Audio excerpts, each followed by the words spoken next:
So we've got our first real leak about the Galaxy Tab S11 Ultra, and once again, Samsung's shaking things up with their tablet lineup.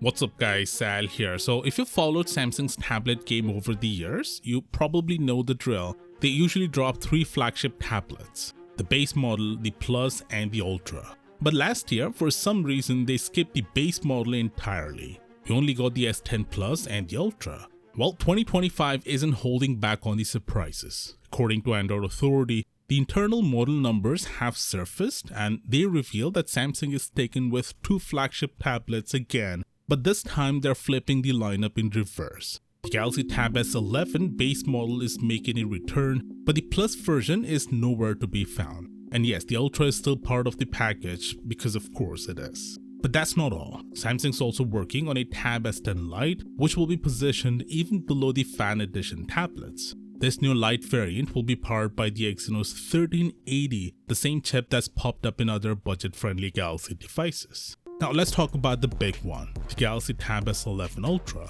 Last year's Ultra made headlines for being Samsung's first premium tablet to feature a MediaTek chip instead of a Snapdragon. And despite the skepticism, it actually did a good job. I've been using the Tab S10 Ultra myself, and honestly, the MediaTek chip in it has been surprisingly good. Battery life, excellent. Standby time, even better. And performance, pretty much neck and neck with last year's Snapdragon flagship. No overheating, no sluggishness, it handled everything I threw at it. But here's the catch, 2025's chips are on another level. Qualcomm's Snapdragon 8 Elite is a monster. We're talking around a 40% performance leap across the board. And that puts pressure on everything else, including MediaTek. Now the Tab S11 Ultra will again be powered by MediaTek's Dimensity 9400.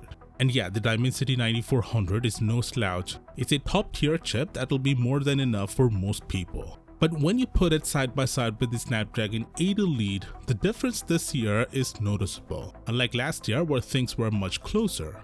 And that's the frustrating part. We've been asking Samsung for years to stop messing around and finally give us a chip that can actually compete with Apple's iPad and their M series silicon. But instead of stepping things up with something like Snapdragon X Elite, the same chip they're putting in laptops, they went the other way and gave us a downgrade instead. And we're talking about their most expensive tablet, which is likely to be priced at $1,200. At that price point, cutting corners on performance, even if they're small ones, feels like a step back.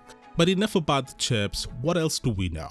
The Galaxy Tab S11 Ultra will ship with Android 16 and One UI 8 right out of the box. Now don't let the version number fool you, One UI 8 isn't a massive overhaul. One UI 7 was already packed with upgrades, and because Google's Android 16 release got pushed up, Samsung didn't have a lot of time to make major changes. The real upgrade will come with One UI 8.5, which will launch alongside the Galaxy S26 Ultra in January. One small but cool change that's already here is the redesigned weather app in One UI 8.